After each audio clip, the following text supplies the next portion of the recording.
भीम। राम राम साहब। साहब आप बताइए, आज धरने के 281 दिन हो गए हैं और जनता को भी कुछ संदेश दीजिए, और 25 तारीख को जो ट्रेन रोकी थी उसका जो भी कुछ जो रिजल्ट मिला है वो भी बताइए साहब। सभी भाइयों को जय हिंद।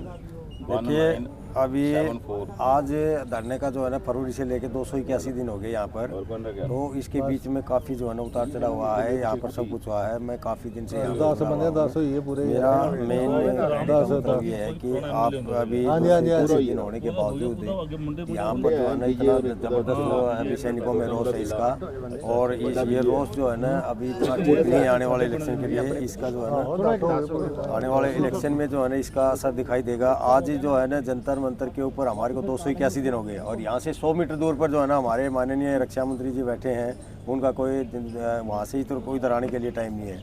हमने यहाँ फरवरी से लेकर अभी तक जो है ना 10 महीने के अंदर मान लो 10 बार प्रधानमंत्री ऑफिस की तरफ जाके उनसे मिलने का टाइम मांगा है, लेकिन प्रधानमंत्री मोदी जी के पास इतना टाइम नहीं है कि वो एक बार सैनिकों के उसका टाइम निकाल ले। जब भी ऑफिस की तरफ जाते हैं तो वो बोलते हैं कि जो है ना अभी प्रधानमंत्री जी जो है ना उस स्टेट में गए हुए हैं, प्रधानमंत्री उस कंट्री के अंदर गए हुए हैं, अब वहाँ पर हैं, अब यहाँ पर हैं। लेकिन अगर आज मान लो NCERT की बुक में अगर एक छपेगा एक लेख कि वो उस प्रधानमंत्री का नाम बताओ जो कार्यालय में आज तक जो है ना एक दिन भी पूरे टाइम पर नहीं बैठे हैं, तो उसका सबसे पहले नाम आएगा कि प्रधानमंत्री नरेंद्र मोदी जी। दामोदर भी हैं उनके साथ में लगा हुआ।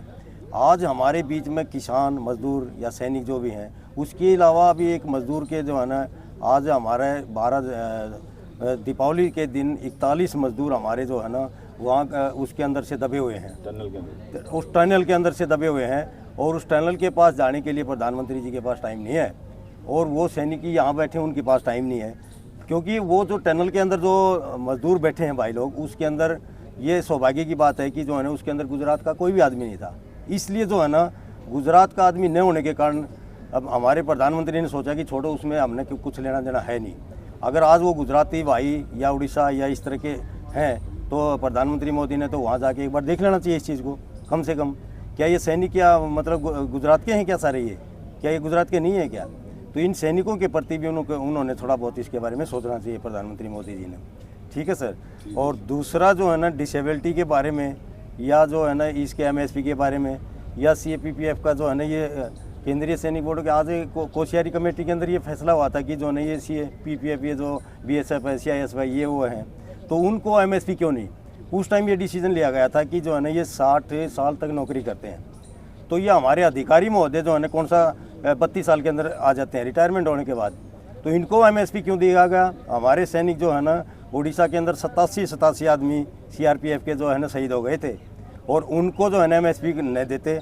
और जो ऑफिसर जो है ना एक मान लो चाहे 20 साल के अंदर आ जाए तो उसको MSP जो है ना हमारे से 15,500, और हमारा जो है ना और हमारे जेसीओ द्वार को मतलब 5200 रुपये। ये तो बिल्कुल ही सही नहीं है, ये तो बिल्कुल गलत बात है। तो और दूसरा इसके बाद जो है ना सर, हम सियाचिन या ग्लेशियर में जाते हैं, वो जो अधिकारी तो एक टेंट के अंदर AC के अंदर सोते हैं, और एक हमारा जवान है या जेसीओज हैं वो जाके फ्रंट लाइन में लड़ाई लड़ते हैं।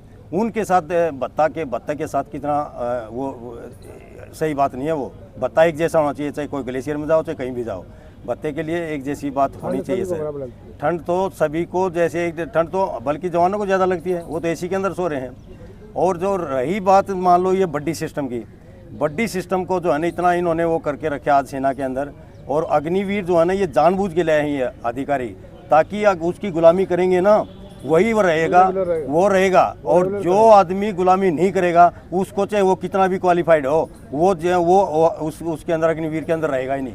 ये एक मनोबल जो है ना इसका सेना का तोड़ दिया गया, ये बिल्कुल भी इसको तोड़ के रख देंगे सेना को। और ऑफिसर जो है ना एक कर्नल जो है ना, तो कर्नल की जो 15,500 थी, उन्होंने पहले अपना जो है ना उसको बढ़ाया, उसके बाद ब्रिगेडियर रैंक एंड उसके अबो थे, उन्होंने जो है ना MSP उनको लागू नहीं थी। लेकिन जब कर्नल की रैंक उससे ज़्यादा होगी उसके बाद उन्होंने ये बोला कि जो है ना अभी जो है ना इसकी कर्नल की रैंक जो है ना ब्रिगेडियर से कैसे कम होगी। उन्होंने क्या है कि पहले नीचे तो वही है, लेकिन उसकी ज़्यादा कैसे होगी बोला। फिर उन्होंने क्या किया कि जो है ना फिर उसके ऊपर कोर्ट केस करने के बाद उन्होंने जो है ना वो कोर्ट केस करने के बाद उनसे ज़्यादा पेमेंट ले लिया। लेकिन जेसीओ द्वार के लिए आज तक किसी ने इसके बारे में सूद नहीं लिया है कि जो है ना हमारे साथ क्या जस्टिस हुआ, क्या जस्टिस नहीं हुआ। कैसे आप लोग एक तो होते नहीं, क्योंकि आप अभी भी मैं सभी भाइयों से विनती है कि अभी टाइम आ गया है, जहाँ भी इलेक्शन होता है, जहाँ भी जो होता है, तो उनको हम देखो, हमारे को बीजेपी से नफरत नहीं है, हमारे कांग्रेस से नफरत नहीं है, हमारे किसी भी पार्टी से नफरत नहीं है। सैनिक भाइयों, आप अपनी जो है ना कम से कम अपनी डिमांड जो है ना, जहाँ भी स्टेट में जो भी पॉलिटिशियन जाता है, चाहे एमपी जाता हो, एमपी एमएलए जो भी, चाहे आम आदमी पार्टी जो भी जिसका भी हो, हमने किसी पार्टी से कोई भी रद्दाबाज नहीं है, न किसी से हमने कोई बैर है।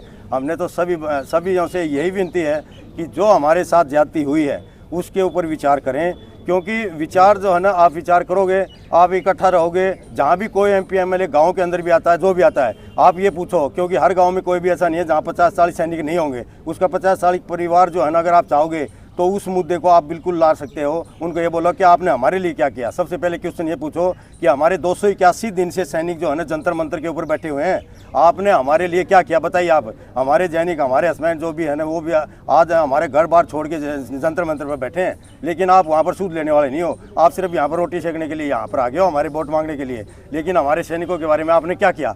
आप इसके बारे में पूछने के बाद फिर इनको ये बोलो कि जो है ना, जो सैनिक जो जाते हैं जहाँ पर गाँव में, तो उनको अगर मान लो ये बात नहीं मानते हैं, तो आप काले झंडे अपने घर में बना के रखिए। जो भी आता है सबसे पहले ये काले झंडे दिखाओ, ताकि वो ये पूछेंगे आपकी क्या प्रॉब्लम क्या है।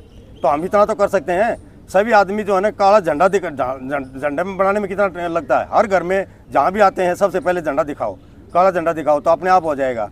अगर रैली मान लो कहीं भी होती है, चाहे प्रधानमंत्री कहीं भी जाते हैं, आप बोलते हो आप आपके कार्यालय में जाते हो, वहाँ सुनते नहीं हो, यहाँ आप जो है ना यहाँ हमारी सुनते नहीं हो, तो 281 दिन क्या जंतर मंतर के ऊपर इतना आज तक धरना किसी का चला है क्या? बोलना पूछिए। इतिहास में ये भी एक काला दिन होगा कि सबसे ज़्यादा लंबा धरना किसका चला था, तो ये एक इतिहास में लिखा जाएगा कि सैनिक एक्स सर्विसमैन जो है ना, उसका जो है ना 281 दिन कंटिन्यू, फरवरी से लेके बारिश आ गई, जाड़ा आ गया, गर्मी आ गई, तूफान आ गया, आंधी आ गई, सब कुछ आ गया, लेकिन वो सैनिक आज भी वहाँ पर जंतर मंतर पर डटे हुए हैं, उसकी सूद लेने वाला नहीं है।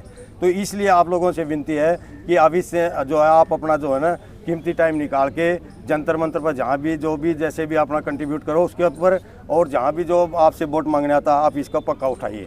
धन्यवाद। बड़ा लम्बा हो गया। कोई बात नहीं, आप करो, बोल दे चलो। नमस्कार, मैं रिटायर ओम सिंह डडवाल। अच्छा साहब एक बताइए, ओम सिंह साहब एक बात बताइए आप, मुझे तकरीबन 10 महीने जहाँ जंतर मंतर पे हो गया, ठीक है, और मैंने जेसीओ रैंक की हाजिरी ना के बराबर देखी है, ये क्या कारण है?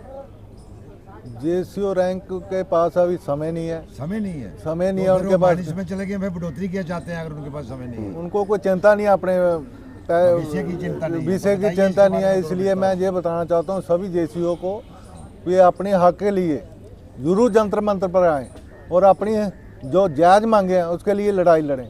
इधर आओगे तभी आपको मिलेगा। अगर आप सरकार का दरवाज़ा खड़काओगे, उनको मजबूर करोगे, जैसे कि हमारी साबका सैनिक संघर्ष कमेटी ने नापा हुआ भी शंभू बॉर्डर पे ट्रेन रोकी है, और 20 फरवरी से जहां पर लगातार बैठे हुए हैं। साबका सैनिक संघर्ष कमेटी पंजाब की जो है, उसने हमारे को भी आर्डर दिया। हमारी पठानकोट में जो एसोसिएशन है, साबका सैनिक एसोसिएशन, उसको हमारे को बताया था कि 26 तारीख से लेके 29 तारीख को आप जंतर मंतर पे रहना है। तो हमारे साथ 4-5 आदमी आए हुए हैं, सागर साहब हैं, शक्ति साहब हैं, हरदीप साहब हैं, हम सब पठानकोट से आए हैं। तो 25 नवंबर का जो रेल रोकने का आंदोलन था उसमें भी हम शामिल हुए थे।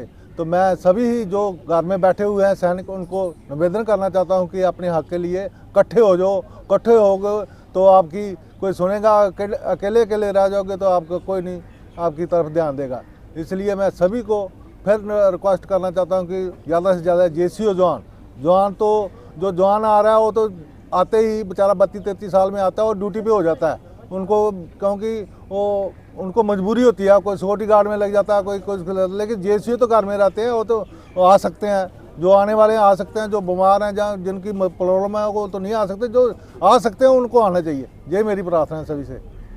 और जनकराज जी को और पूछना चाहते हो पूछ लो आप। ये पूछना क्या, मैं यही ज़्यादा पूछ रहा था क्यों मैं 10 महीने से जहाँ हूँ और मैंने तकरीबन देखा है कि जहाँ पर नायक, सिपाही, नायक और हवलदार, हाँ इनकी हाजिरी ज़्यादा से ज़्यादा नायब सूबेदार हाँ जी, हाँ और सूबेदार मेजर और ऑर्डिनरी कैप्टन ना के बराबर, यानी 100 में से कोई 2 या 3 आदमी होंगे। जी। उनके मन में यही है, अगर इनको मिलेगा तो हमारे को भी मिल जाएगा। आपसे पूछा है क्योंकि उनको उन तक ये मैसेज पहुंचना बहुत जरूरी है तो उनका जो अगर इनको मिलेगा कि हमारा जो है वो कोई और बढ़ा दे और हम तंगी भी ना करें और तंगी भी ना करें। मतलब और बढ़ा दे, घर बैठे बैठे मिल जाए हमारे। लगाते हैं, बोलते हैं हमें इतना जो है हमारी पेंशन जो है माइनस में जा रही है। हाँ, यही बात 1600 है। कुछ रुपया माइनस में है जेसीओ हाँ। सूबेदार 1600 कुछ है। आपको मिल जाएगा, हमको भी मिल जाएगा। तो और कोई आदमी कुछ बोलना चाहता है? और सरकार ने जो इसलिए उस सरकार ने बना रखा है भी जो अभी आ रहे हैं पेंशन उनको कम दे रहे हैं, क्योंकि जो पुराने वाले हैं उनको ज़्यादा दे दिया है, उनके साथ मिला रहे हैं, उल्टा मिला रहे हैं, उल्टा मिला रहा है। उल्टे मिला रहे हैं, इसलिए बोले ना